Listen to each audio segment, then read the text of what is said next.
আসসালামু আলাইকুম, food lover test চ্যানেলে আপনাদের সবাইকে স্বাগত জানিয়ে শুরু করছি আজকের রেসিপি। আজ আমি আপনাদের সঙ্গে শেয়ার করব পালস মজিতোর রেসিপি। এটা একটা খুবই রিফ্রেশিং ড্রিঙ্কের রেসিপি। আশা করছি আমার এই আজকের রেসিপিটা আপনাদের ভালো লাগবে। আর যদি ভালো লেগে থাকে আমার চ্যানেলটিকে সাবস্ক্রাইব করবেন, লাইক, শেয়ার আর কমেন্ট করে আমার পাশে থাকবেন। তো এই পালস মজিতো বানানোর জন্য এখানে আমি নিয়ে নিয়েছি 10টা পালস। এবার এই ক্যান্ডিগুলোকে আমি মিক্সিং জারের মধ্যে দিয়ে খুব ভালোভাবে এগুলোকে গুঁড়ো করে নেব।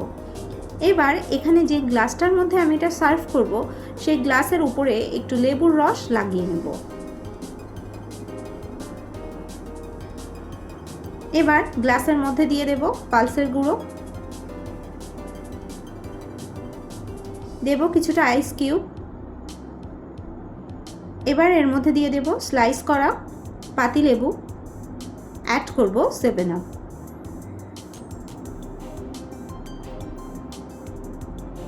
গরমের মধ্যে এটা কিন্তু খুব রিফ্রেশিং একটা ড্রিঙ্ক। এটা খেলে কিন্তু খুবই ভালো লাগবে। অবশ্যই এই ছোট্ট রেসিপিটা বাড়িতে একবার ট্রাই করবেন।